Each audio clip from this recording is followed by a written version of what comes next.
It gaff till a gaff. It gaff till a gaff. I'm illy with the till a gaff. Illy with the till a gaff. Knit gaff, knit gaff. Knit gaff, knit gaff. Alright then.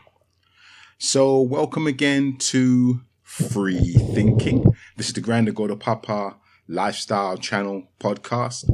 And this is a podcast for free thinkers, for self-improvement devotees, business people, hip-hop heads and general music enthusiasts, martial arts lovers, and generally cool motherfuckers.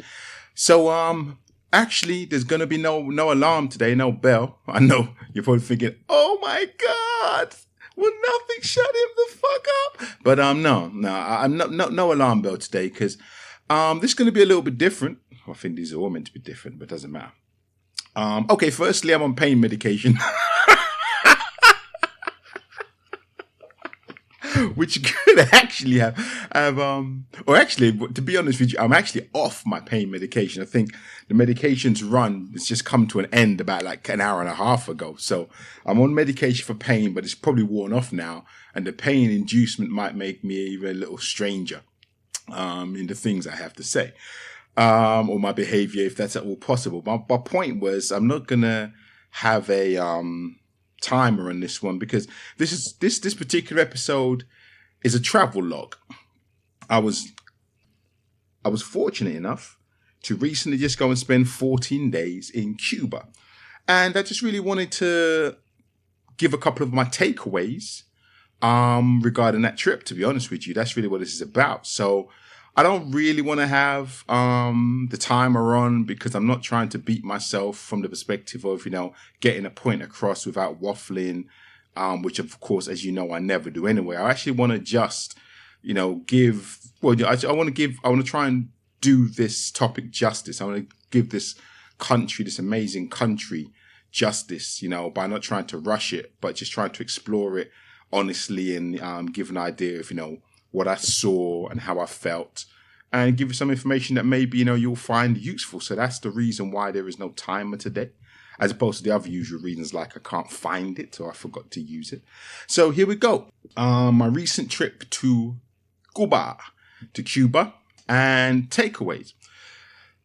Big deep breath. Okay, the very first one, the place we have to start, obviously, has to be Cuba's history. And Cuba's history in the 20th century is pretty much steeped in its relationship with socialism. And I could go back. It was a Spanish colony and was emancipated itself from the Spanish. That in itself is quite an amazing thing. A little bit like, they're very close by the emancipation of Santo Domingo from the French by the Haitians. And but the point I'm making is that I don't really know enough about that to talk about it. But the socialism part of it, I suppose I know a little bit more about.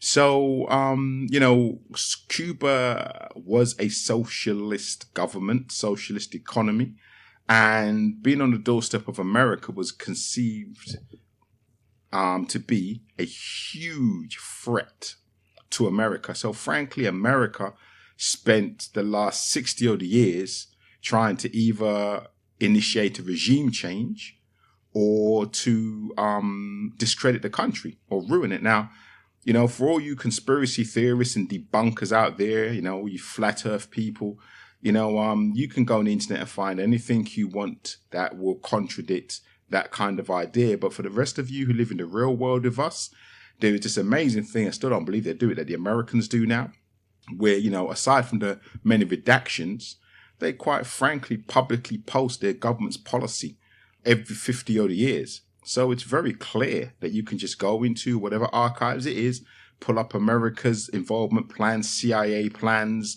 for Cuba, and you'll see the attempted assassination, the assassination plans and the assassination attempts, for Fidel Castro. And the economic policy, the blockade, has been very clear for anybody to see for many, many years. Now, firstly, I'm going to have a little bit of a digression. I could make this a whole nother podcast. I'm going to try and do this bit very quickly. I don't have a problem with Cuba's socialist history, and I think that may separate me from a lot of people. In fact, I grew up as a militant socialist. So I don't really have a problem with that. So for all the people who, basically think I'm a fucking idiot for that viewpoint or standpoint, you're welcome. And I mean, you're more than welcome to your opinion. I really think, again, if you have a knee-jerk reaction to Cuba as this totalitarian socialist country, you just need to read up on some shit. Because even if you still walk away with the belief that it was, at least you might have a better understanding of why. That's what I'm trying to say. Okay, part 2. So what does Cuba look like? What does Cuba look like? Cuba is physically beautiful. It's a Caribbean country.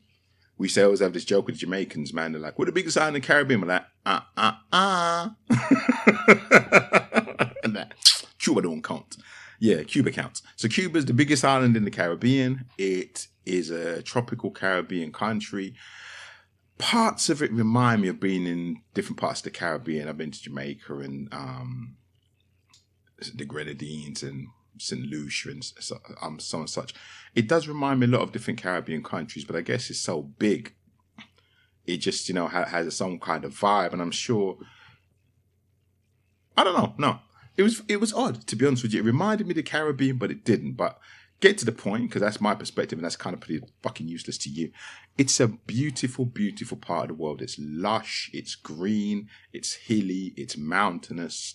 It's amazing. One of the things I wanted to mention in my little diatribe before was that Cuba is an island. So again, just saying really quickly, when it was cut off from the rest of the world, if it was like Russia or the former USSR, where it was a landmass or a group of countries, rightly or wrongly, again, big enough to be self-sufficient because you got fucking frozen poles in the north down to more temperate climates in the south and you're all under the same government, then you could be more self-sufficient and you could survive.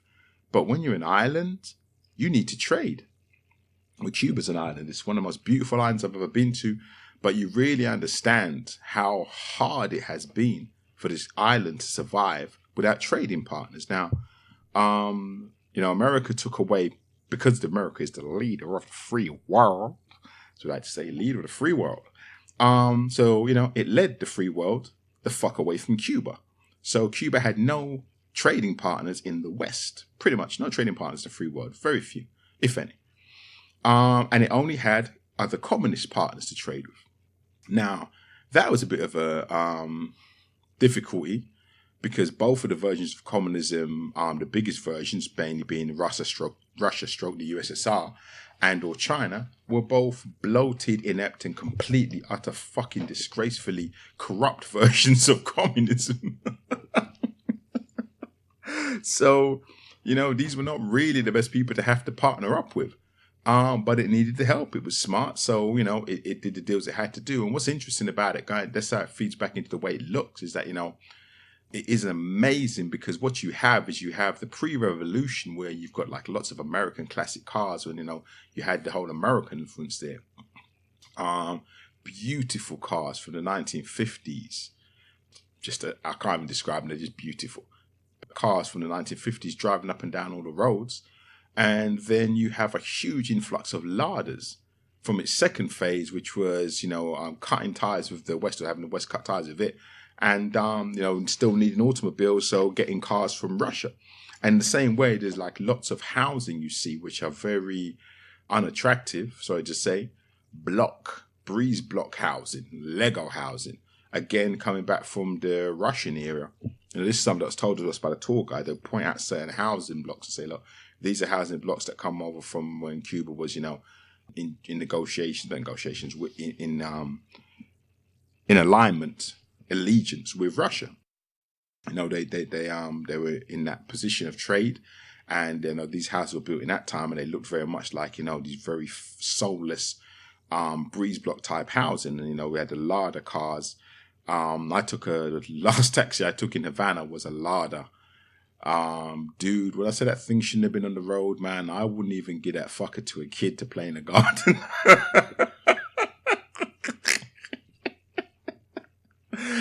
I mean, there's like half the car wasn't even there anyway. There were no fucking panels on the inside, like nothing. You know what I mean?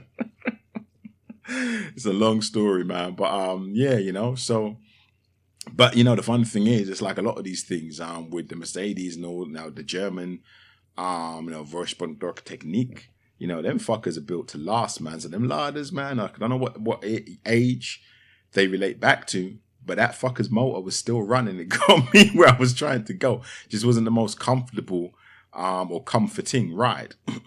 So yeah, some really ugly architecture, but scenically, naturally, incredibly beautiful. The second thing I'd want to say about the beauty is the people are beautiful. Now let's just make this real, keep this real. I'm not being spiritual here. I mean, the people I saw in Cuba, who were born in Cuba, the Cubans, are physically fucking beautiful. Obviously not everybody. I'm generalizing. That's the only way we can get for a conversation nowadays.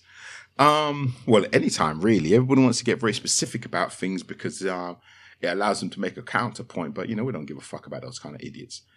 I saw more beautifully more attractive people in Cuba, I would say, you know, on average than a lot of other places. What's so amazing about the way Cuban people look is you have everything from the descendants of Spanish who look very European white to the descendants of the African slaves who were brought there who look very African black. And the original indigenous people, the Taino Indians, I hope I'm pronouncing that right. And then you have every conceivable mix in between as these people integrated and had families and had children. So you just have this incredibly beautiful mix of people. Because obviously, I met people who were like, you know, beautifully dark-skinned African with African features, leading you to believe that maybe their families had stayed married within the African descendants, and the same with Spanish people. And then you had some people who were obviously a mix of African, Spanish, native Taino, Indian, Spanish, native Taino, Indian, African, and then all the lines that go down beyond that. And this is just a result of this, you know, absolute amazing melting pot of people where so many of them come out the other end looking physically attractive. And that kind of leads me on to, I was going to actually sing that song, like I'm Back Goes now. What we need is a great big melting pot, big enough to take the world and all it's got. Then we stir it for 100 years or more. And we get coffee-colored children by the score. I used to hate that fucking song. But anyway, the worst part about these is I tend not to edit them much. I must remember that when I'm actually doing them and doing that dumb shit. Anyway, my point is, so moving on from that, but associated to it, is this first hit me, right? The way we did the trip, right, is we went to Hogan, stayed in a big hotel, and then did the trip within a trip. So went from Hogan down to Holguin, which is, I think, is in the north, but it's the third biggest city, and it's by the beaches, so it's pretty much a tourist destination. And we went from there, took a 10-hour bus to Havana, spent 4 or 5 days in Havana, then back to Holguin, and then went to Santiago de Cuba for a real quick day, and then popped back. So we kind of didn't really get to see a lot of the island, but I always say I'm a tourist. And I know I'm a tourist, so I don't try and pretend, you know, act like I'm going to be able to see a country in the way I would see if I lived in it for 6 to 9 months to 44 years. When I'm on holiday, I know what I'm going to see is limited. And what I'm telling you is based on the limited shit I saw. But, yeah. When we were in Havana, that amazing place we stayed. And I stood on the balcony. I'd been getting it a couple of days before, but it was when I stood on that balcony that what was different about this country hit me.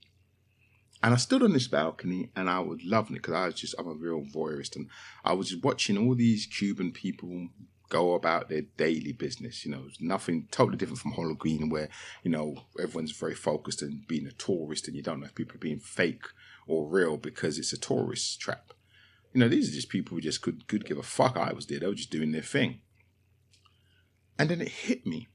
I was like, oh my God, this place, at least seemingly, is an interracial paradise. Now, why I say this, I want you to understand this. I don't know if any of you guys have ever been in touch with the Jehovah's Witnesses. And if you have, if they've ever given you one of their books, I think they're now called The Watchtower. The Watchtower are great. I mean, I don't say great, like, I don't read them. But in fact, I refuse to take them because I'm not going to read this. It's a waste of paper. You give it to someone else to read it. But my point is this. What's great about them is they have these covers of utopias. And they're really good. I mean, they are really fucking great. There'll be like kids.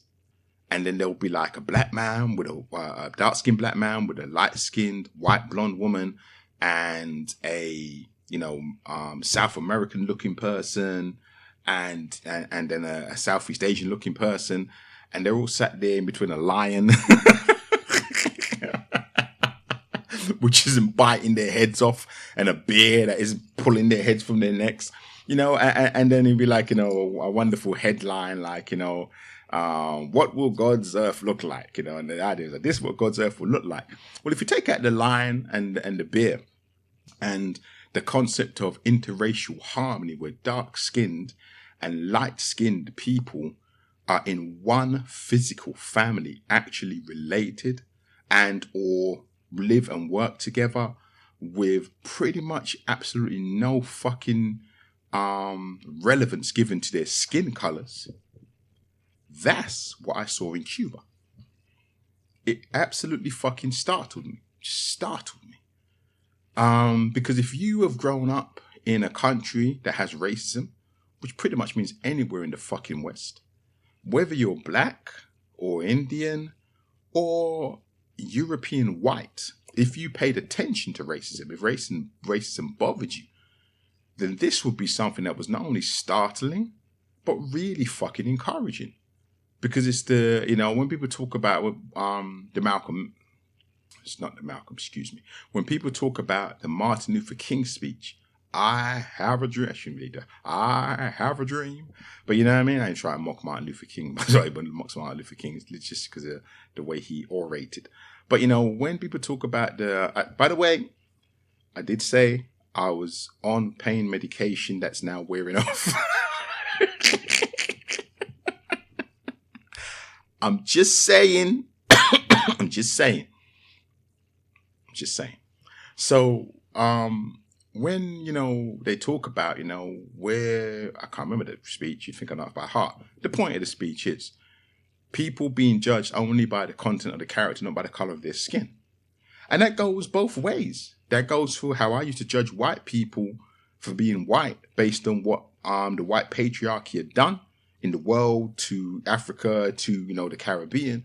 So when I'm sat there looking at this, people of different skin colors, and the beautiful thing about them is they're all Cubans. So in a way, it's not like, although I'm sure they do, I'll come to that in a second, it'd be harder to go, oh, you, bugger off back to Africa. It's like, I'm Cuban, motherfucker, I'm born here. Like, it's like, this. So, I mean, I know we get this now in the UK as well, but, I don't know if that was the reason. All I know is what I saw. And what I saw was different skin-colored people. And the beauty of it was sometimes you'd see them in families, like you'd see a family. And I don't mean like this new shit that's happening in the UK in the last 20, 30 years, like you see represented a lot on TV now, where you see interracial couples. I'm talking about 3-4 generations of a family with completely different skin colors, all sat around a dinner table, just fucking... it was as amazing and heartening and just, I can't find a word, good. Something that created joy in me as it was bizarre because I've never seen it before. And what was most bizarre about it is it never for 1 second looked forced. You see, we get this in England and America now, probably less in America. We get this in England now. And it isn't forced, but it still has a kind of sense of uncomfortableness about it. Probably with this last generation less. But with my generation, you would still have this kind of level of uncomfortableness. I'm talking about, mixed blessings uncomfortableness. That, okay, these guys are married and it's all good, but, the black people ain't so happy that she married out of her race because, you know, look at all the shit white people done to us, and the white people ain't really so happy that she married out of race because how could she lower herself to that, or he, vice versa, or they, or whatever. Do you know what I mean? There was always this kind of real quiet undercurrent of unhappiness about it. And that's in the best scenarios. There was a very unquiet overcurrent of unhappiness about it, where people would chase you down the street, spit on you, and beat you the fuck up. And I know this because I dated a mixed race girl whose mother I just adored. You know, and in a very militant phase of my life, she sat me down, we'd sit down and talk, and she's like, yo, you know, these guys don't understand what you're talking about, but I do, because I married an African man, and I know, you know, how I was treated and what was done to me, and you ain't far off the mark.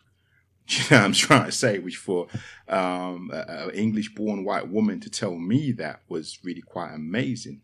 Rather than being offended by, you know, me being outraged and angry about the treatment of black people, she was like, nah, man, just you, like, you know, you're kind of quite mild in terms of, you know, the reality. So, it's the drugs, folks. It's the drugs, folks. It's the drugs. So, or lack thereof.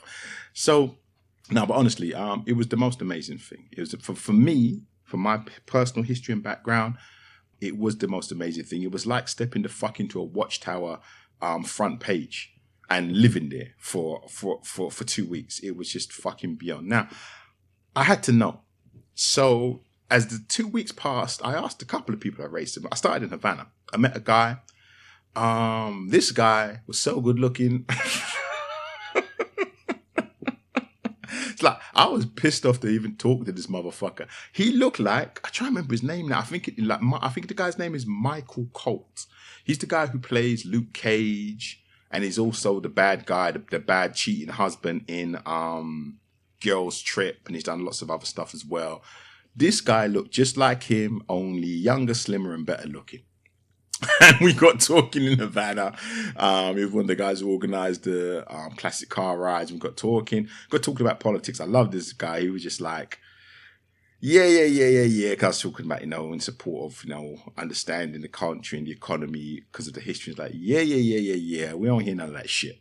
He's like, listen, man, at the end of the day, anywhere you got a country where people want to run the fuck away from it and go live somewhere else, the government's to blame. And I love that because I was like, rah, yeah, I feel you, bro. Because back in the days, ignorant, stupid militant me would have tried to argue with him about his experience in his own country. You know, a bit like the ignorant me would have turned around and told women that, you know, oh, you don't know what you're doing, you're just being abused. So thank God that more intelligent, less ignorant me, you know, actually listens to people and understands that, you know, their viewpoint is valid as a problem much more valid than my political ideologue. So I was like, okay, bruv. I said, you know, I have my perspective, but that's pretty clear and I understand that totally. I'm not going to argue with that. You're the one experiencing that. And then I said to him, you know, what about racism here? Because like I said, he was like, you know, this Michael Colt looking, slim, uber fit, ridiculously handsome, dark, Big Daddy Kane chocolate motherfucker. Guy crush. It's the drugs, man. It's the drugs. So yeah, or lack thereof. So so this guy, man, he was just thinking about the guy crush. And they was me talking about my Drink Champs episodes and wonder if they were going to ruin this podcast forever. And here I am. So, yeah. Podcasts on drugs. Well, I still wouldn't be the first. Anyway, so now he was like, nah. I mean, real casual about it. Like, nah, there ain't no racism here. He goes, yeah, racism exists everywhere. Like, he's like, racism exists everywhere, but not in a way that you'd really notice it. You know, he goes, look at me, I'm here, I work with all these guys. These guys look more like, you know, original Indians. These guys are white. Nah, don't exist here. He goes, in Santiago de Cuba, yeah, there's racism. He goes, down here in Havana, no time for that shit. Everyone just hustles together, we just try to live. So that was really interesting. The second time I discussed racism, I was in Callejon de Hamel, which was in Havana again, actually. I was trying to remember where the hell I was. It's a place of the artist, which I'll have to put in the show notes because fuck if I can remember his name. I remember his last name is Gonzalez, and he did this piece of art in this road, and yeah, just amazing. I'll stick in the show notes. You have to check it out. And I asked, we met an American student who was out there researching Cuba, and asked her about racism. I told her my experience, what I'd seen, and how it surprised me. And she was a black, I believe, possibly mixed race student from California. And she was like, yeah, I got here. I saw the same thing. Coming from America, I was like, wow. She goes, but yo, there's racism here. And she's like, it's more, I don't know how she put it now. I suppose she kind of said it was probably, if I could try to, I guess she was trying to say it was more under the carpet. Because, on the face of it, everybody does live together equal. But she just said it's not the same as elsewhere. It's more to do, yet again, with, the neighborhoods people live in. Can you supersede a certain neighborhood if your family are of African descent as opposed to if your family of Spanish descent? Which was interesting because I kind of saw that because we were staying in Vedado with a family of Spanish descent. And when I walked through the neighborhoods where most of the people I saw of African descent, I was like, to my wife, like, yo, I don't want to be here. Now that's unusual for me because I'm from ghetto and I like ghetto and I've been to most ghettos. You know what I mean? I've been to a lot of ghettos. So I don't know if it was me aging or what, but I remembered being like, the sewage started running past my foot down the road, and there's a whole heap of man around me who looked hot. And, I was already a bit exhausted from the amount of begging anyway. And I was like, yeah, you know what? I wasn't having a great day anyway, to be honest with you. I wasn't in my best mood. I remember saying, yo, I'm not really in a good mood. So I'm not going to be really in the right mental frame to be dealing with people if they're begging me from me here or trying to hustle me here or try and steal from me here. So let's not be here. Jimmy, because I've been in other countries like a ghetto in Ghana where the guy hustled me and hustled some money from me. And I ended up with this guy, telling him I want to fight him. And then whatever it was, 4 or 5 of his friends came out the back, which didn't matter because this fucker was like 6 foot blind, like a fucking WWF wrestler, and was going to pick me up and throw me over a wall. But, dumb and ignorant. So I said, yo, you got to give my money back, man. So he gave me back half. And I was like, yeah, I'll take that. Because it's my fucking fault to be dumb enough to come in here and get conned by you. So I figured that was kind of fair. I'd like, all right, then I'm a dumb fucking tourist. I came in here and allowed you to con me and take my money, and you're gonna give me back half my money so I don't get killed or beaten senseless and cause, again, she was my wife at the time, and cause a huge amount of trauma for my girlfriend who stood behind me. Because me and her against you and X amount of man. So I'll take that. You know what I mean? And I was like, but I was in a good frame of mind, so I could do that. I could argue this guy down and tell him I wasn't fucking joking and we were going to fight unless he did something, and that's what he decided to do. So he made a concession and that was cool. Whereas, I wasn't in that frame of mind. I was in a really fucking shit place and I had a short temper, and it could have gone, I just didn't feel like any such situation would have gone well. So I know what she meant by the ghettos. I instinctively understood that. And again, she said that there was racism in Santiago de Cuba. Now, when I went to Santiago de Cuba, I had another tour. Again, sorry, dude. Can't remember your name, man. Shame, because such a beautiful person. His name will be in the show notes. But I was lucky to spend a couple of hours with the guide one-on-one. And we walked around and we spoke. We had a beer. And so I had real access and I got to ask him a lot of questions. And I asked him about the racism. He was, again, more, I would say, in my opinion, indigenous, Taino, Indian descendant looking. And what he said to me was, the reason why, because I asked him about, racism in Cuba. He goes, nah. He just goes, everyone gets on, people are people, no deal. And he said, nah. Well, actually, he goes, here in Santiago, you'll find racism. I was like, okay, why is that? He said, well, because Santiago, it's the drugs, man. It's the drugs. Santiago de Cuba was the original port, one of the biggest ports where the slaves were imported from Africa. So he said the Spanish held the territory. They imported the black African slaves. So he said this is the place where some of the descendants of the Spanish still remember that they were the owners, physical owners of the black African imported slaves. And they still carry some of that attitude. She goes, here, you'll find that where some people still have that, passed down generation to generation, that, we are the Spanish and they were the slaves. And, they still have that mentality. He goes, but the rest of Cuba, fuck that. Because you just don't find that. That's not a reality for us. And then finally, on my last day, I had the most amazing experience of going to a local farm. This is back in Holguin in Guadalajara. Nenes farm. If you're going out there, go to see Nenes farms. Go to the taxi driver. Tell him to go to Nenes farm. And not only did he give us a tour and more fresh fruit that he picked off the trees than we could possibly eat, but he was talking and he was explaining to me. Now, again, you would miss this because I speak Spanish of a sort, depending on who you are. Some people I speak Spanish and some people not so much. But, I can communicate in Spanish. So he was explaining about speaking in Spanish that, he said before the revolution, white people lived here, black people lived here, natives lived here. He goes, then Castro came along and Castro was like, no. And I think he also said it like before the revolution, there was this religion, that religion, blah, blah, blah. And he said, no, Castro came along and said, no, we're all human beings. Todos son humanos. So we're all human beings. There is no difference between us, not because he is dark-skinned and you're light-skinned, means that he's better than you and you're worse than him, or vice versa. We're all human beings, we're all totally equal, and we'll treat each other as total equals. And he said after that, obviously I'm assuming not the next day, it was no fucking magic spell, but as that attitude was promoted and trickled down, I guess, over the generations that Castro ruled the country, that's what it became. And that's what I saw. So, I'm not trying to say that racism doesn't exist, because that would be dumb. What I would say is that it's not visible.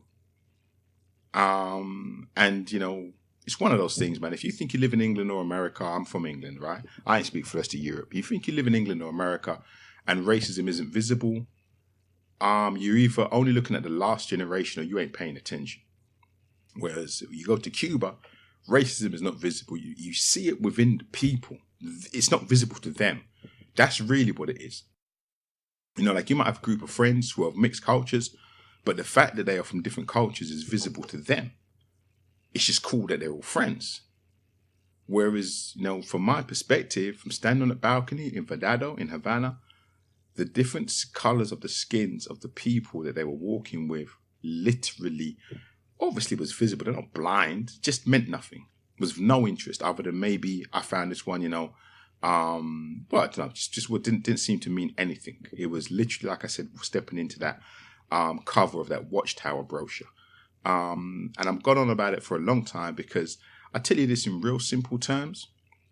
Obviously, America had very, very, very serious reasons for trying to control Cuba, stopping Americans going there, trying to demonize Castro in Cuba, etc., etc.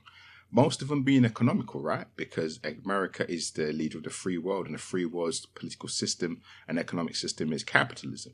And the last thing in the world they would allow, as they proved in Grenada, is a socialist stroke communist government on their doorstep, thriving.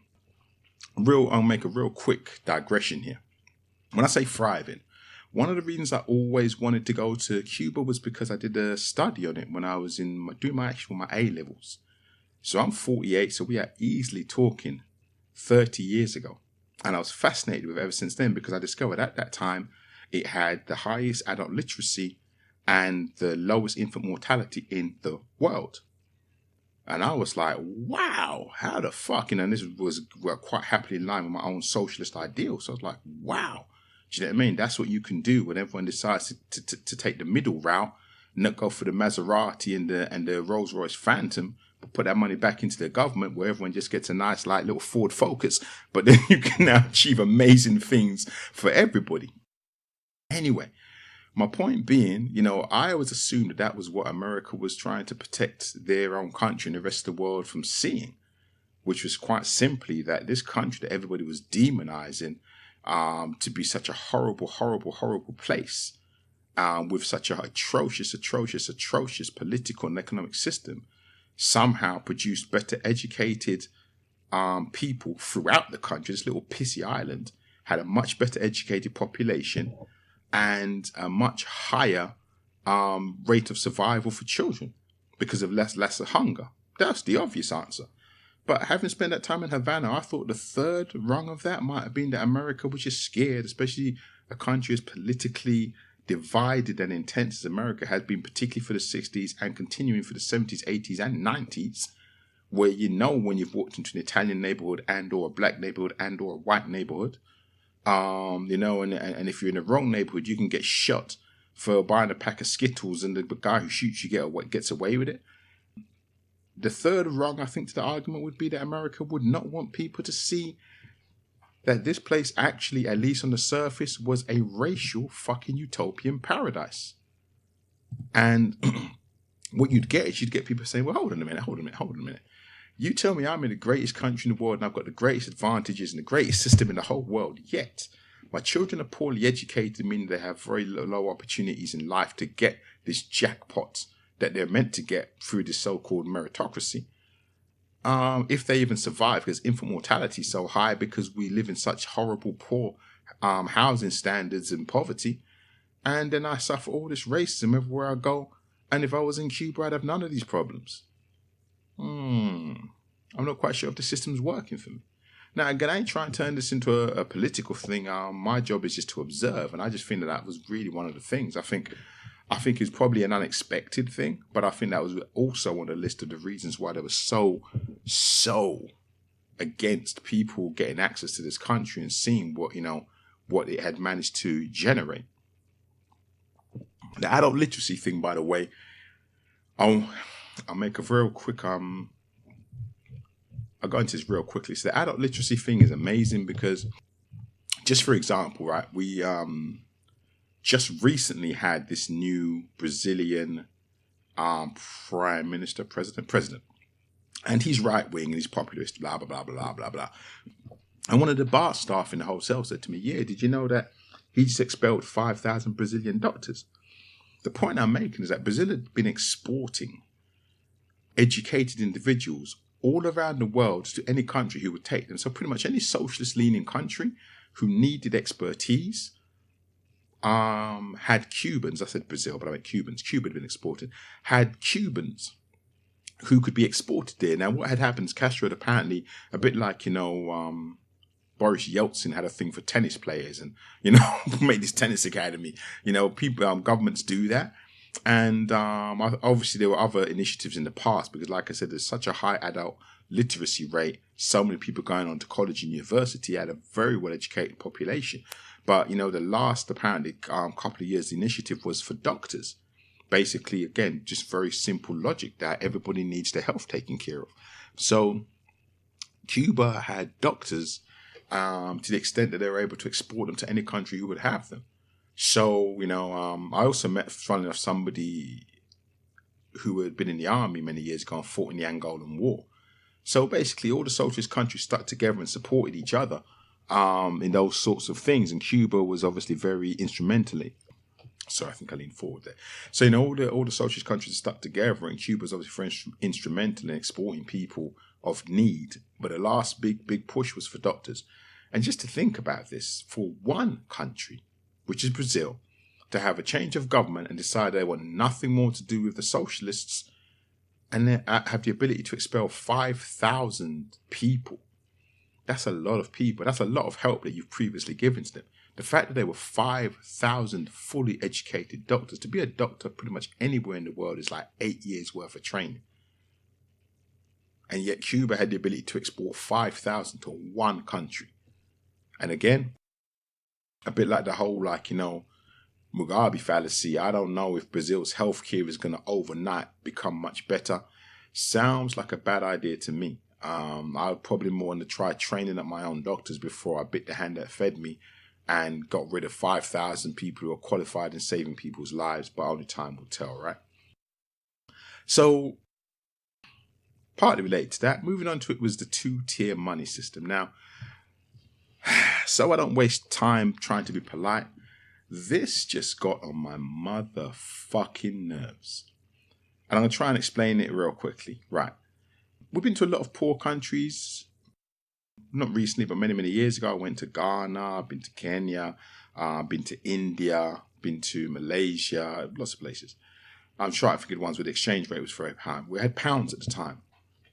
So spending pounds at the time, we would get a lot of local currency for our money, sometimes thousands. I remember in Ghana, particularly one of my first international holidays, I was getting thousands of CDs, which was local currency, for every £1 I had. And I never forget one guy had asked me for something, he was begging me and kind of was, a bit indignant as to why I wouldn't give him. And I was like, why do you think I'm so rich? And he said, you're a millionaire. And I said, why am I a millionaire? Why am I a millionaire? And he said, because to get on a plane and fly to England, you need 1 million CDs. So I was like, wow, I get you. You're right. In your terms, I'm a fucking millionaire. And it was really quite sobering because this wasn't a time in my life where I had a full-time job. I had saved my part-time job money to go on this adventure, and this is to go to Africa. You know what I mean? So it's very sobering for me to understand that I could save my part-time job money, fly to another country and be a millionaire there. And it just puts shit into perspective. So, break down real quickly, right? They have CUP, which is local currency, and CUC, which is tourist currency. 2-tier money system. 1 euro or pound is pretty much equivalent to 1 CUC, which means as a tourist, you're spending 1 for 1. Now, like I said, when I went to, India or Ghana, I might get like 500 rupees for every pound. Now, obviously, money devalues, etc., etc. The bottom line is you have to carry a lot of money around in weight, a lot of notes, but you get a lot more for your money because obviously the local people are spending, maybe they spend 500 rupees on 3 or 4 items. So my pound can get me 3 or 4 items. Just, roll with the logic of this. But here, I'm not really meant to have local currency. So I'm spending CUC, so I'm getting 1 for 1. So to cut a long story, I may as well fucking be at home financially. With regards to getting value for money or getting a benefit from my money. I know it sounds like a real first world problem, but I'll explain to you how this really affects things in a minute. Right? I get it sounds really arrogant and very, stingy you have when you look at it. So I'm just getting 1 for 1. And obviously, not only am I only getting 1 for 1, but I'm not at home. So I can't do shit like go shopping or drive my own car. If I'm at home, I don't take taxis everywhere. I have a car. It saves me money to do so. So if I'm going to be taking taxis everywhere and eating out every night and I'm spending 1 for 1, all of a sudden this becomes like a fucking expensive holiday. And if you see the travel journals of people, it's one thing that a lot of them point out that, you got to really budget to go to Cuba because when you're getting 1 for 1, all of a sudden you ain't getting a good return. And you can dismiss all you want, but everybody, pretty much everybody who goes on holiday, particularly to a foreign country, most of the time they have that expectation. They'll have an expectation of 1 or 2 things. Either their money will get them more where they're going or less. I know if I go to Sweden or Switzerland, my money ain't worth shit. A friend of mine said to me, went to one of those countries recently, it was like £4 a beer or £10 a beer or something stupid like that. You couldn't afford to get drunk. So you understand that. Fun enough with Cuba, it's one on one, but it's very annoying because you're constantly being told that the country is in abject poverty.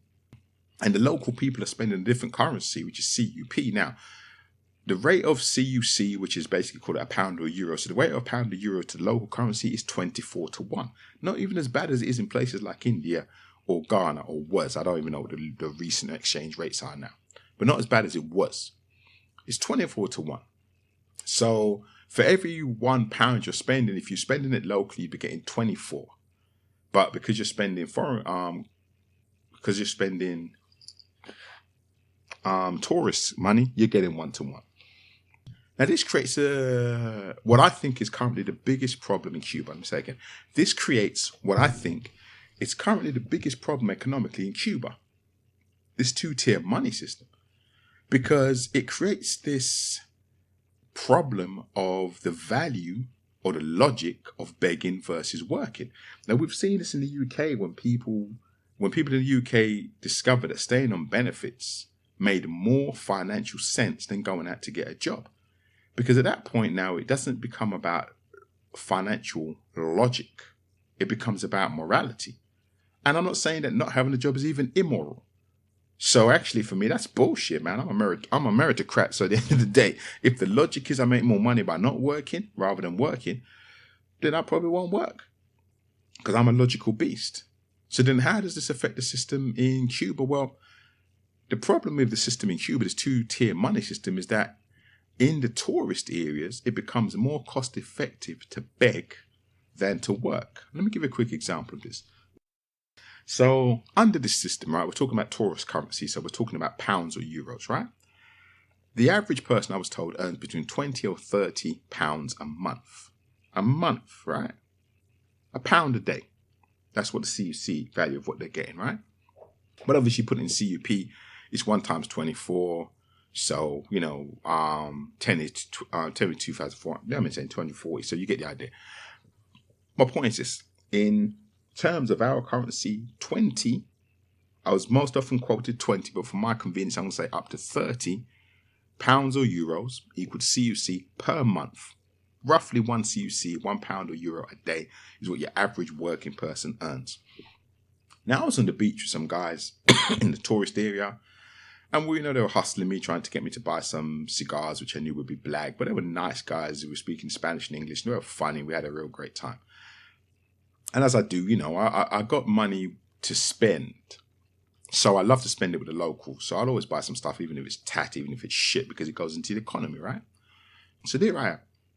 So I bought some stuff for them. I negotiated with them. They weren't taking a piss with me. I negotiated the price down. Bought something that I was happy to, money I was happy to leave, even if the stuff was bullshit. And I was happy. But this guy was really pestering me. He was drunk. But he was pestering me to give him 20 euros for his daughter's birthday cake. So I was laughing my ass off. And his friends knew that he was being cheeky. So they were looking at me to see if I was offended. I was laughing. I said to him, what is it? Is it a quinceanera? For those of you who don't know, quinceanera is like your sweet 16 or your 21. It's like, it's the party of your life, the one big party you'll have in your life. It's like, no, it's my daughter. She's 11. Needs a birthday cake. I'm laughing. I'm saying, you're going to spend the average of 1 month's salary on your daughter's birthday cake. I'm like, you're fucking with me. You must think I'm an idiot. And the other guys are laughing, you know what I mean? That's like, yo, this guy's got you. Do you know what I mean? It's like, no, seriously, man. I need 20 euros for this cake. And I'm like, listen, the average salary out here is 20 euros a month. Let's call it 30. I said, you're going to take one of the guys there was a soccerist. I'm like, you're going to take this guy. This guy's going to sit on this beach and watch over these people and give advice and every once in a while jump into the sea and save someone's life for 30 days. And you're going to take all that money and buy one birthday cake for one of your children. I'm just like, yo, you're fucking with me. But we had a real good laugh. But my point is that beggars are spoiled. And they always say, if you don't ask, you don't get. So I sat down when I left and I thought about that. And I thought, that guy sits on the beach and begs every day. And if every day he begs and he gets €1 a day for 30 days, he is now one of the top earners in his area. Because all the bar staff who work in the hotel, cleaning up and smiling at us and giving us advice and serving us food and serving us drinks and organising baggage or whatever they do for us, they're earning €20 a month.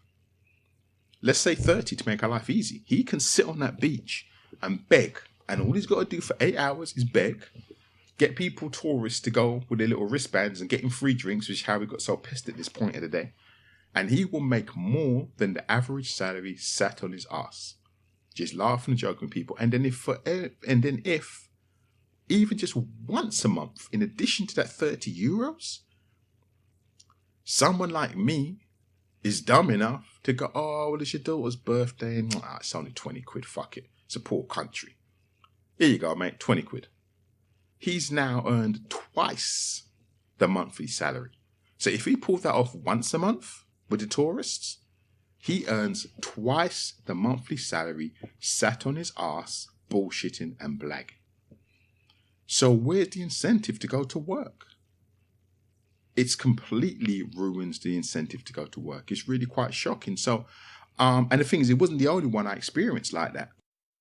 a couple, and this is only in the tourist areas, I'll say very quickly. It's not the whole country was like this, but in the tourist areas where they're used to the tourists and know that the tourists have got disposable income and they have money they can happily donate to beggars, they'll come in on you, and if you pull out local currency, because sometimes you buy some food or street food or whatever, you try and get a local currency, they'll tell you, no, I don't want that. And my answer to that is, well, you tell me you're begging and you're poor. Yeah, but that doesn't have any value. I'm like, well, then fuck you. And I actually mean fuck you. You know what I mean? Now, you might think it's very unsavory and very spoilt of you, you first world animal, to say fuck you to a poor beggar from a developing country. But no, I mean fuck you. Because you know what's so funny? I was walking around with the tour guide in Santiago, and I went and bought my pizza. They do these little, like, pizzas, right? Cheese and tomato pizzas. These little takeaway things. Pizza's big in Cuba, don't ask me why. So I bought this pizza and I munched down on this pizza. It cost me 5 local currency. 5 local. Okay? So when I tried to give this guy a handful of local, I can't remember what it was. He said, that don't have no value. I said to myself, well, I just bought a pizza with that shit. I'm full. So you really ain't a beggar. You know, you're something else.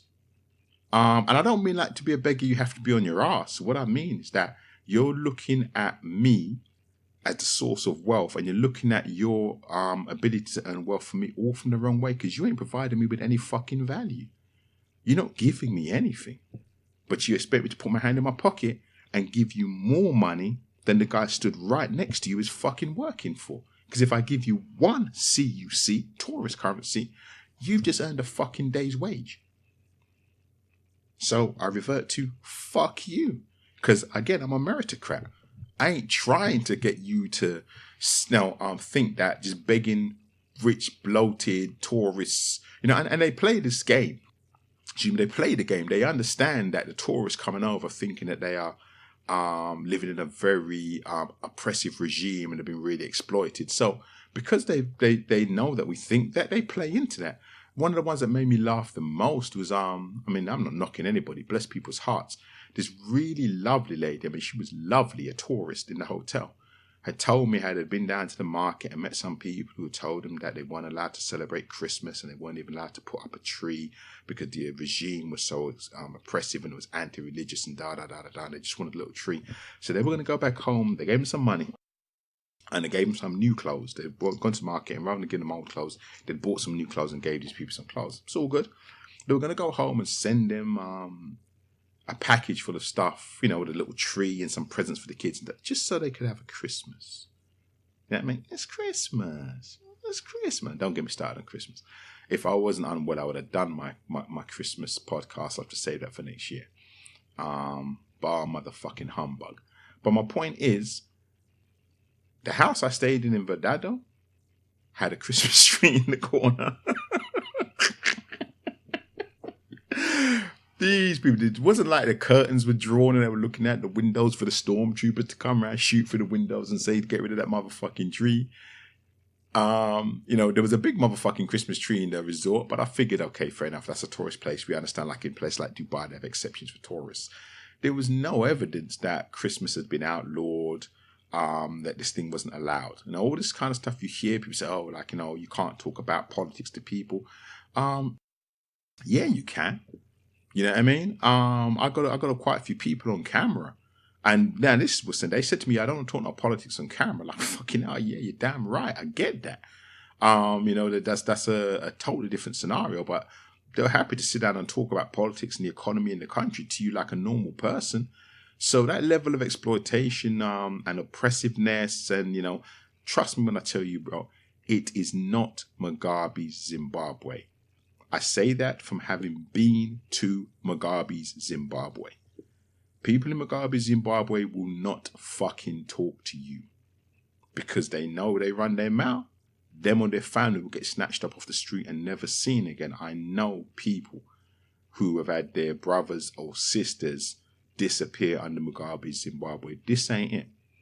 Do you know what I'm trying to say? So at the end of the day, man, they play into that. They play into the expectations of the West, what the Western tourists want to believe. They know, like most people, like any con man, they know your hot points. They know the buttons to press. Oh, I'm so oppressed. Oh, it's so terrible. Oh, we can't have religion. We can't have Christmas. Oh, we're so poor. Blah, blah, blah. Oh, what's £20 to you? You earn that in an hour. You know what I mean? And they press those buttons. But as I said, economically, it's fucking fatal for the country because you're basically sending out the wrong signals. And there's a part two to that. The part two to it is the people working in the hotel. Again, I didn't know this until we got speaking to one of the bartenders.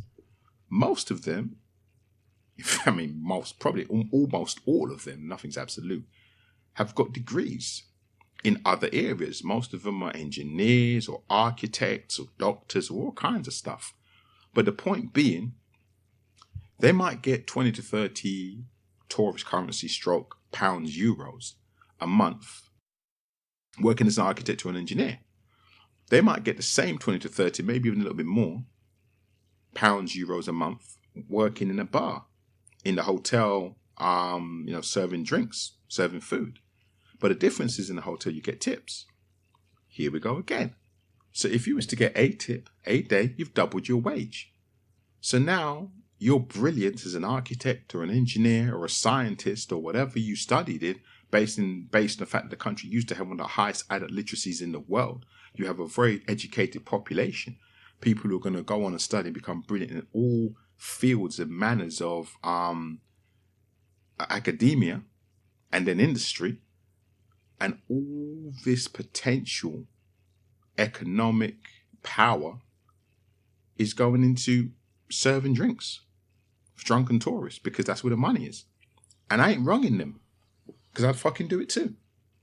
What's the point of being an amazing engineer and solving an amazing engineering problem and, creating a benefit for so many people, not only in your own country, but maybe as it's exported around the world? What's the fucking point of doing that when you can earn twice the money pouring Havana number 7 to drunken fucking Scots? And I listen to Scots, drunken English, drunken Jamaicans, a lot of us there, drunken fucking anybody's. Do you know what I mean? And having people talk down to you because no one actually took the time to ask you what your level of qualification was. Because unfortunately, we're all human beings and we make these dumb assumptions. Like I said, I learned this many years ago when I first started talking to some guys, like Nigerian guys used to come into the office. I was working late. They used to clean the toilets. I got talking to the guy, found out the guy had a law degree, sat an Oxford University paper written in the UK, passed it. But because he came from Nigeria, they didn't recognise his degree. So he was there, came to the UK scrubbing toilets so he could resit his degree in England so he could practice law in England. You don't talk to people. You have no fucking idea who's walking past you. And that wasn't just a one-off. That was something that once I had experience, I started talking to more and more people in, shall we say, the more manual service jobs. You start to find that as a fucking trend. Do you know what I mean? So you don't know who you're talking to unless you ask them. And you ask them in a certain way with real interest. So again, a complete, utter fucking destruction for the economy, not just the economy, but for the rest of the world. The people who are doctors and nurses, those 5,000 people who exported to Brazil, they had to really want to do that. That's some Hippocratic oath shit because they would have made far more money year on year for themselves and their family. Bearing in mind that, like all developing countries, one earner is often the earner, not just for themselves or their nuclear family, but for the whole generation of their family. People who are no longer working, people who can't get a job. So you're talking about, you might be feeding 5 or 6 families. I had a client, you come out here and he spoke to my lawyer and he told him, he said, yeah, he has a job in England and he's feeding 13 people back in Pakistan. And he's like, what? And he's like, yeah, he's got like 4 or 5 brothers and sisters and they all rely on what he sends over. He earns, he's got to take care of himself, his family in England, where he makes his money, pays taxes, and then he's got to send a balance over to Pakistan to pay for the lifestyles of his 3 or 4 brothers and sisters. And, my lawyer was shocked. He's a Spaniard. I'm like, that's normal. That's standard for people from developing countries. When you get a chance to go to wherever the money is, whether it's the West or wherever, your responsibility is to look back and send back some money, primarily to set people up in business. But the bottom line is, you can't have people walking around scraping the floor, starving of hunger, dying of very curable medical problems, while you're living the high life in the UK, going down the pub every night, having 6-7 pints in a kebab. It's just not how it works. You know what I mean? More often than not, those people were part of the reason that you were raised up to be able to go to another country and get a job to earn that kind of money. So, they are absolutely your moral responsibility. And that's how it is. So, again, why would you give your brilliance to architecture or engineering or to medicine or to all these other industrial places where your industriousness could improve not only your own country, but maybe the whole world, when you can earn twice the money for yourself and your extended family pouring pints? So, from an economical point of view, fucked. All right, where to next? And I will say very quickly, I was only talking about the beggars, but one last point I will say, like anything, that didn't apply to all of the people I met, and it's the same thing that you tend to find. And it's a bit about the point I think I was really making is about engendering or creating a generation of people where it makes more sense to beg. So they have there is no logic, no motivation for them to work. Because the people who work are totally different. One experience I had, which I really have to recant, is I was in a market and I was trying on some t-shirts. And, I'm a big guy, so for the average Cuban size, everything was too small. And the woman at the stall across was just laughing. So we had this little game that, obviously the woman trying to sell to me had her face to me, so the back to the woman across. And I put on a t-shirt, and the woman trying to sell to me was going, yes, it looks good. And I look over her shoulder at the other woman, and I kind of shake my head like, this looks shit, doesn't it? She just laughed her head off. And I try another one, and we did this for a while. So anyway, I did buy from that woman selling me the t-shirts, bless her heart. Eventually, again, something that was too small for me, but I like some money to go into the economy. So then I went over to this other woman. I was like, okay, what do you sell? So she showed me the stuff she sold. So again, I'd actually already bought all these things already. They were cigar holders, these little leather cases. So I was like, okay, but you seem real cool. And I kind of had a budget for what I was going to spend in that space anyway. As I said, I'm there. I'm going to put money into the local economy. Not just spend it in the tourist places that's basically just going to go back to the tourist company that's based in the West. So anyway, we got talking, and I'm a businessman, so I haggled. She gave me some prices. I said, nah. We haggled a little bit, but she was cool. And then she said to me, look, this isn't my stall. I just work here, so I don't want to get myself into trouble. And she was really quite nervous. And it all comes down to what people always say about people buy from people. So I just tell you the truth. She was very nervous and very sweet, very charming. Do you know what I mean? But having worked in business, I kind of, could have been conned. But I kind of bought the nervousness. I believed it. So at the end of it, I got this deal. And based on what I'd bought, which was the same shit previously, it was a pretty good deal. So I said to her, are you sure you're allowed to give me this deal? I don't want you to get in trouble with your boss. She goes, no. I think this is okay. I can do this deal. I said, okay, cool. So then I took the deal and I said to her, look, you've been really, give me really good service. I appreciate this. So this is for you. So I gave her the balance of what I would have paid originally as her tip. And I'm telling you, if I lie, I'm lying. It wasn't even a balance. It was less than. And let me tell you something, man. I saw tears well up in this woman's eye. And it was a moment. You know what I mean? It was a moment. It was one of those moments where you think to yourself, okay, I've done something good today. I haven't done a bad thing today.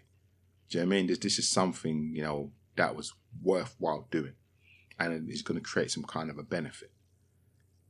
And it was cool for me because, like I said, it was money I was going to spend anyway. It was the budget I was going to spend in the place anyway. I'd already paid the difference the last time I bought the same shit that I didn't need. So it was of no meaning. But it was important for me that the reaction that I got from this person, who is a working person, who works for a living, gets up every day, goes to that store and tries to attract people to come and spend money so that she gets whatever percentage her boss gives her, who owns the store, was to be given something free, was of massive significance. Especially to be told, you're getting this because you've done such a damn good job. And again, I remembered when I was on the beach where everybody else who tried to hustle me for money, just a juxtaposition where the people begging were so nonchalant. Oh, that's not enough money for me. I'm asking you for money for nothing, but that ain't enough. Motherfucker, are you joking? Then I had the same scenario again with the guy, like I told you, went to his farm, Nenes farm. And the whole idea is you walk around and he'll show you the farm and give you a tour, and then you just contribute something if you want to. And as I went to find my money, I found they got a free equivalent to a €3 note. So he looked at me and he's like, oh, okay, that's cool. Thank you. And I was like, no. I'm going for my money. I'm here to give you a 10 because in my mind, the experience I'd had at his farm was well worth the 10. But he was more than happy with the 3. Now, this is the guy with something like 18,000 hectares who says that in the season he has like 24,000 avocados or some shit like that. They ship up and down the country. So my point isn't that, he shouldn't need the money. My point is he's a hard-working guy with an industrious business, yet for him, $3, pounds, was a great tip for showing me around his farm for half an hour. 10 was more than enough, way beyond what he would have ever expected. Yet, there I am on the beach with somebody trying to get 20 out of me for fuck all. It just sets the wrong priorities to people in an absolutely horrific way. So that was my real biggest takeaway from the economy and dealing with people. Okay, yeah, that was the one thing I was going to say. So here's the thing I wanted to just go back to the beggars, because this was the point that was on my mind I forgot to say real quickly. So for all the people who would be like, yeah, man, but you're so stingy, man. Why don't you give these people, more money? Like my attitude's wrong. I just want to put this in perspective, right? Let's say the average income in England is, that's made my life easy because, my mental arithmetic is not my strong point. So 12 months a year, let's say the average income is 2,400 quid a month in the UK or Spain. I know that's much higher than it is in Spain. In Spain, the average income is between 1,000 and maybe maxing 2,000 euros a month. Would it really be sensible when you see somebody begging on the street or on the beach in Spain to go, yeah, I know Spain's a poor country compared to the UK or compared to England or some other country. I'm from Sweden. There you go, my friend. 2,000 fucking euros. You know what I mean? It just isn't. There can be no good that comes from that. There really can't. As I said, you're going to take away the incentive of the person stood next to him who's been stood there working for fucking 12 hours. And he knows that all he's going to earn, let's say, for example, in Spain, for that day is, 150 euros or 200 euros. It's like, you just take away all of his incentive. It would make no fucking sense whatsoever. And, you really got to be careful with shit like this, because one of my enduring memories from going to Ghana was coming out of the airport and having no change. And you come out of the airport and people descend on you like bees, like Wu-Tang Killer bees, descend on you to carry your bag, because everybody just wants you to give them a little tip for carrying your bag out of the airport. And these guys came and they carried our bags and everything, and I had no change. And we were collected at the airport by someone. So I felt so bad, especially at the time I was on my early 20s. And, I've just gone to Africa. I know it's a developing country. I know it's poor. And, I'm just really thinking to myself, I can't be so mean as to not give these guys anything. And all I had in my pocket was a £5. So I gave this guy the £5 as we were bundled into this open top truck, and then this truck drove away. And I'll never forget this sight. It's a true story. That as we drove away from this airport, this big argument kind of started, because he'd been pushing and fighting, and quite frankly, it's like a small riot broke out. And the guy who collected us, father, was like, what just happened there? What did you give that guy? And I said, well, I didn't have any change. I didn't have any pound coins or any 50 pences. So I only had a £5. I gave him that. And he just like, oh my God. Like, why on earth did you do that? You have to understand that's a lot of money out here. And you just put that in one man's hand and everyone out there is fighting like crabs in a barrel for a couple of pennies. And, and what you just did, that there's no good's going to come from that. And I could see it. You know, like I wouldn't exactly say it was a riot broke out, because Ghanaians are pretty well adjusted, peaceful people. But there was definitely some huge fucking commotion kicked off as we drove away.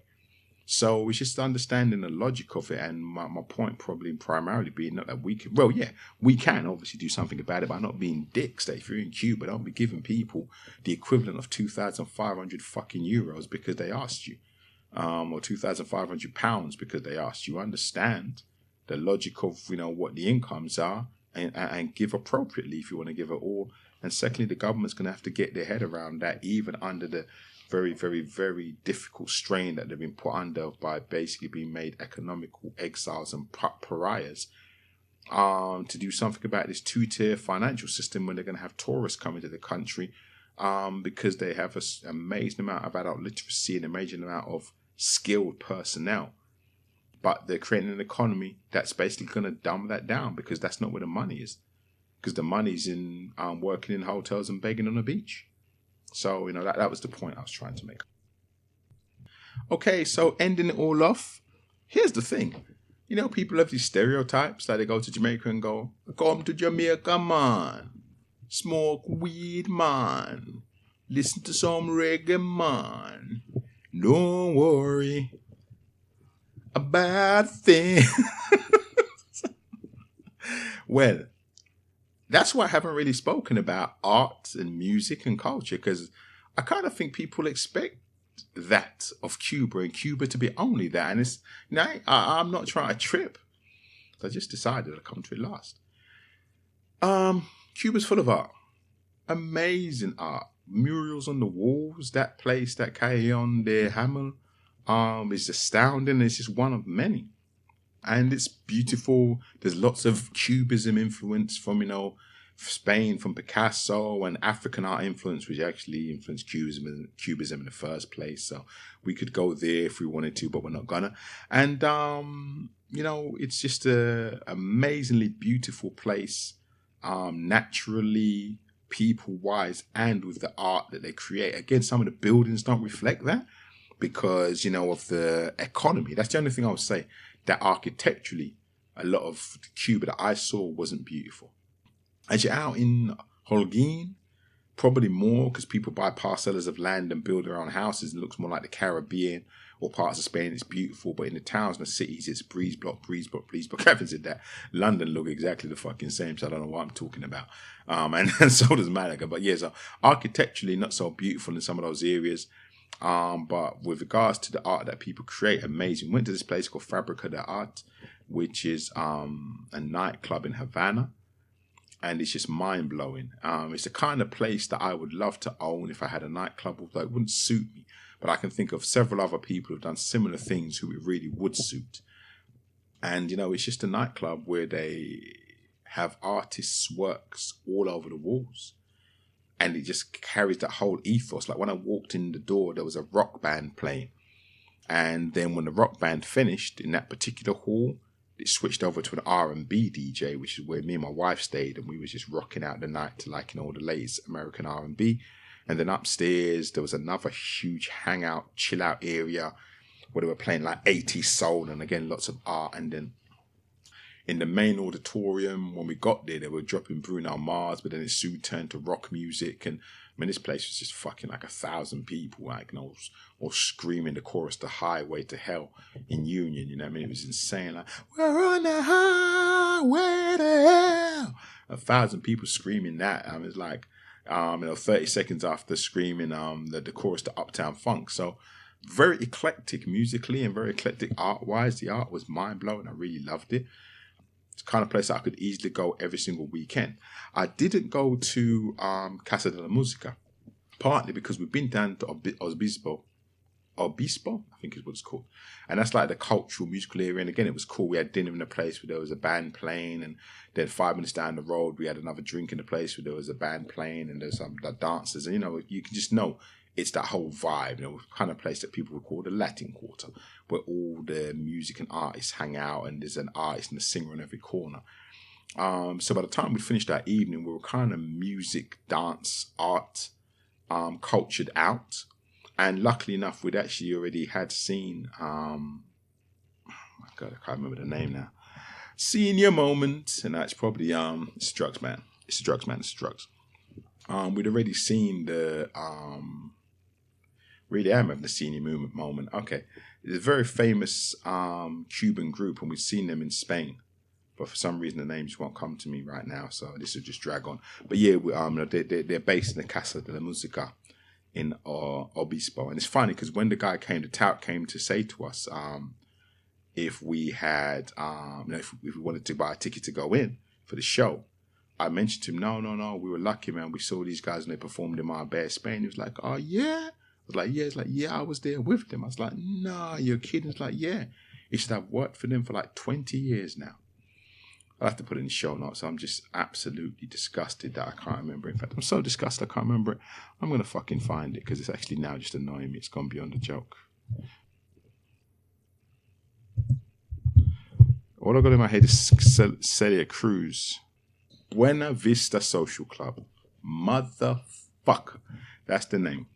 Buena Vista Social Club is the group that's associated with the Casa de la Musica. And as I said, we had seen them before in Marbella when they were on tour. And it was so nice because the tout had been in Marbella with them. He was like, someone who'd worked for them for so many years. So actually it was kind of cooler that we spent 10 minutes outside of the Casa de la Musica talking with him, about that experience. And it was all good. All right. So to wind up, overall, man, Cuba, as I said, because of its history, is a country of very few resources. It's not big enough to be self-sufficient. It's in the Caribbean. The beautiful thing is everything grows. So obviously, I guess there wouldn't be a lot of starvation. Plus, it had a socialist country, a socialist government, which again, as I said, having the kind of middle amount as a safety net wouldn't allow starvation. But it's a very, very, very poor country because it hasn't been allowed to do what every country needs to do, which is to trade and exchange what it has for other people, even under very, very, very poor rates, rates where you lose out. You still need to trade and exchange so you can have other things in your country. So it's an extremely poor country. We gave away a lot of our clothes when we left. We left all our toiletries when we left. This used to be standard when we went to the Caribbean, but it seemed so much more poignant when leaving Cuba because you really understood that this shit just wasn't available. It wasn't just the poverty. Sometimes it just wasn't shit. Just wasn't being exported into the country, and it was nice because I love the people and they're very proud. So I would say to somebody like, don't get me wrong, they weren't that proud. They would still ask if you had anything, if you could bring. But with some of the, hotel staff who knew they had a good job, etc., I say, look, I've got this little pack of clothes. I don't know, I doubt you need it. I doubt you'll need it, but you may have some family or know of some friend. And it's a poor country, so I'm leaving this with you. Please distribute it to, whoever you think it would benefit, knowing that half that shit would go to them. You know what I'm trying to say? So we left clothes, left toiletries. I had planned to go and leave everything. And it's a shame I'd never been before. Because if I'd been before, I would have known to go and leave absolutely fucking everything. It was actually an argument I had with my wife because, she's more stush than me. So she wants you to go places and look nice. And yeah. Whereas, to be honest with you, I don't mind looking nice, but I really couldn't give a fuck. And it's funny because I was going to go and take things. My actual original plan was to take a suitcase where every single item was expendable. Even down to my underwear, like it wasn't my best briefs. You know what I mean? And I would have been in a position to just leave everything. Whereas as it occurred, in order to look nice in certain photos and I took some things that I actually genuinely wanted to keep if it had sentimental value or had cost value or whatever. So I did leave as much as I wanted to. Next time I go, I'm just taking all the shit that I don't need to see again. And I'm leaving the whole fucking suitcase. End of. So, in addition to that, it's a country, very few resources, like I said, but it's not its own fault. Amazingly kind and inspirational people, beautiful, both physically and spiritually in most of my experience. a very safe country. I've seen a couple of other YouTube reports of people that had people try to steal from them and stuff like that. Like anywhere in the world, I'm sure it goes on. Like I said, I only ever felt unsafe in this one little particular part of old Havana, which I just knew was hot, and maybe I just knew well enough to stay the fuck away from there, so I didn't have that experience. Everywhere else I was, I'm walking around doing selfies with my phones and whatever the fuck I want to do. No one's paying any attention to me. So, very, very safe from my experience. My wife said she felt extremely safe there as a woman. Super intelligent people, which for me is always a wonderful bonus, wonderful turn on. You could meet anybody anywhere and have a really intelligent discussion with them. I had quite a few great discussions in both Spanish and in English, with all kinds of people, from hustlers and beggars on the beach to people working in markets, cab drivers, taxi drivers, everybody you can imagine. And their intelligence, the adult literacy and intelligence level of the population really shines through. So that for me particularly made it really, really enjoyable. As I said, unbelievably beautiful country. Visibly amazing beaches. Really interesting towns, super interesting history. I didn't spend a lot of time in Santiago de Cuba, but I know it has a lot of history there. A lot of the African slaves, as I said, were there, so a lot of that history is there. Throughout the country, amazing arts and crafts and the culture. Really proud people. As I said, for me, classic cars do this. Classic cars are the obsession I didn't know I had. I had no idea. It's really funny as well, because I literally just come from a classic car show in Estepona in Malaga, like maybe a month. It was in November. I went to this classic car show to show support for a very good friend of mine, Lucinda. So I'd gone to this classic car show, and I enjoyed the classic car show, but it just didn't have any effect on me. And then I went to Cuba, and it's like I'd never seen a classic car before.